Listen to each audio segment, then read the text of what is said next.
9 novembre 2018. La vidéo que je vous soumets, chères citoyennes, chers citoyens, cher Charles Gave, cette vidéo s'intitule « Disparition du libéralisme, montée actuelle de l'impérialisme ». Charles Gave lui dit néolibéralisme. Bien, je peux me tromper, je ne suis qu'un béotière, mais j'essaie quand même de réfléchir.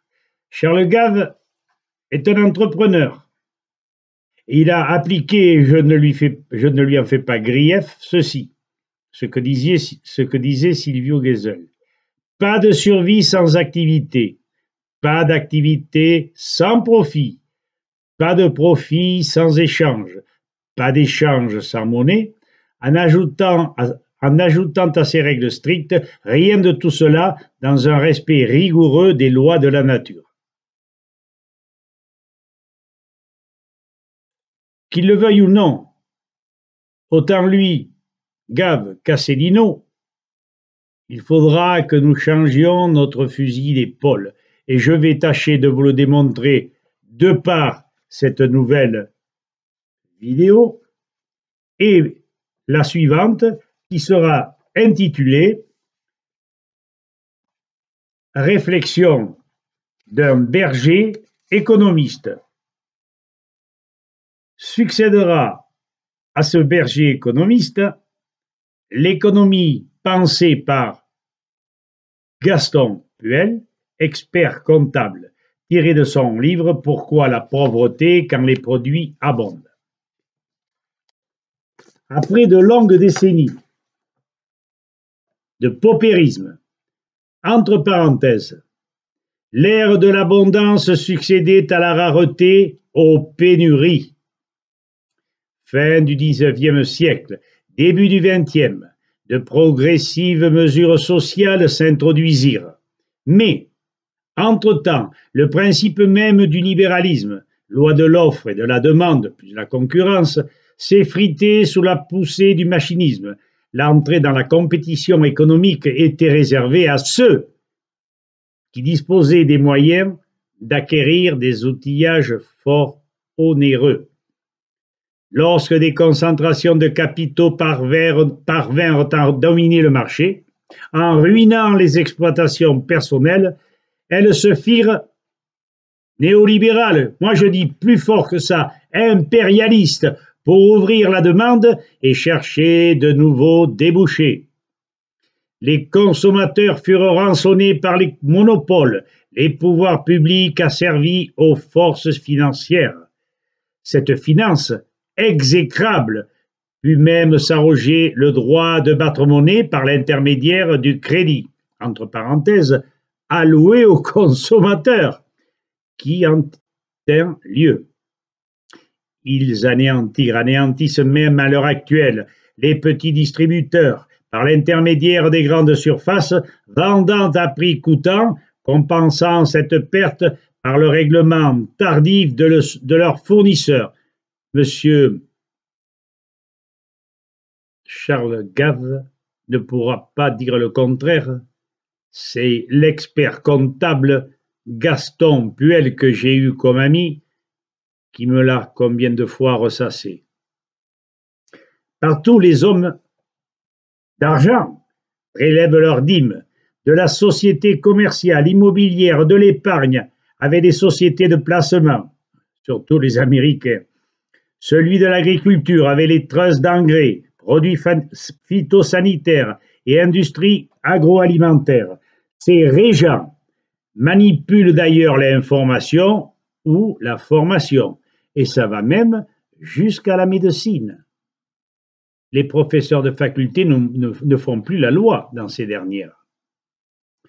Paraît alors l'ère de la pensée unique, ou, écoutez bien, l'art d'aller à Rome par le pôle Nord, en abandonnant au passage sa force physique, déjà son cœur, ses tripes, son âme.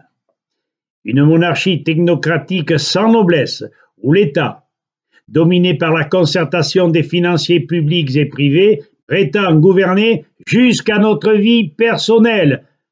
Vous en seriez-vous douté?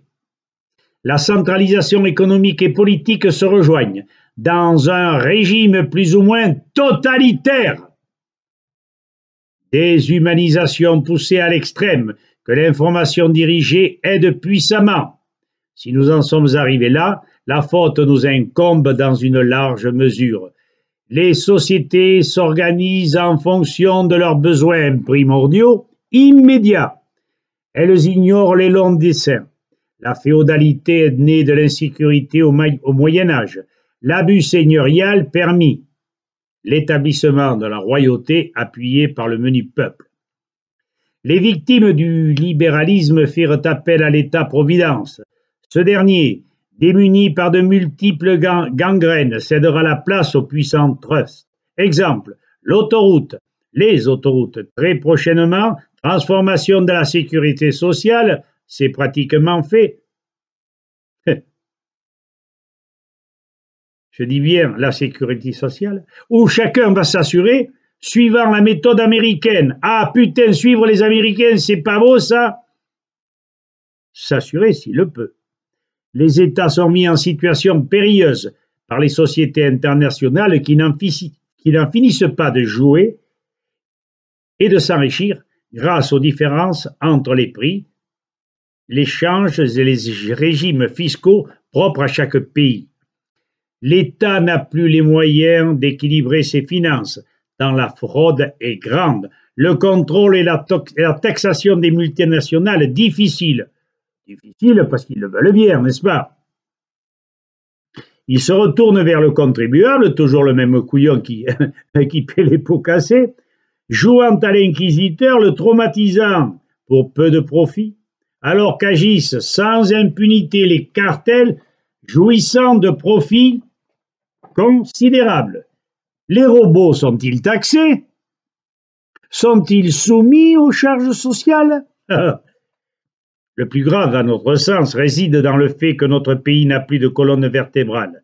Adieu ceux qui cultivaient sur une terre équilibrée, produisaient avec une conscience paternelle, avaient une ferme. Et dans toute l'acception, ressemblaient véritablement à une petite organisation méthodique où l'élevage était en parallèle avec les grandes cultures.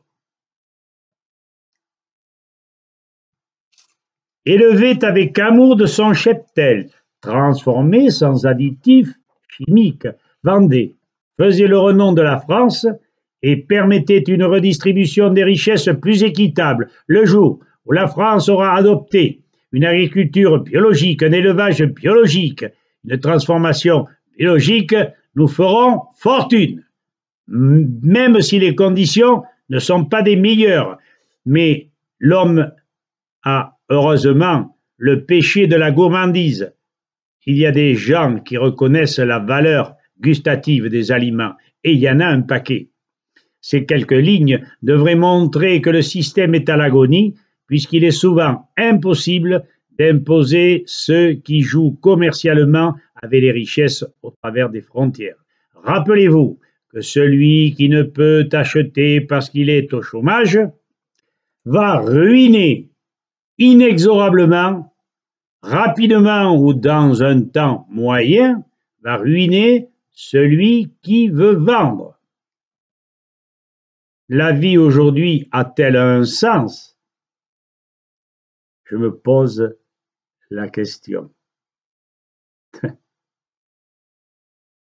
Nombre de personnes averties se posent comme moi la même chose.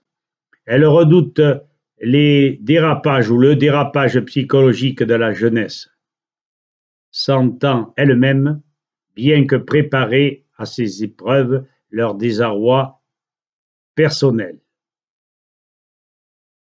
Des solutions à ces situations dramatiques existent.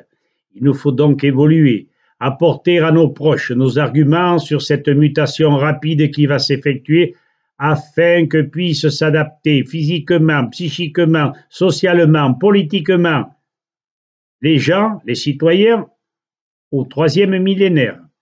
L'heure du fédéralisme, du partage raisonnable des richesses terriennes entre tous les hommes, de la convivialité, et n'ayons pas peur des mots, de l'élévation de leur spiritualité. Le moment a sonné. Avant l'heure, c'est pas l'heure. Après l'heure, non plus.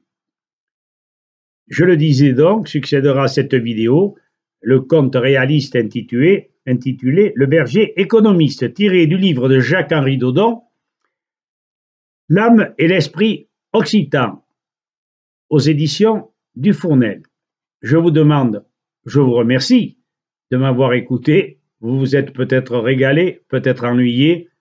Je fais mon possible et je ne peux pas mieux. Je vous souhaite une bonne soirée.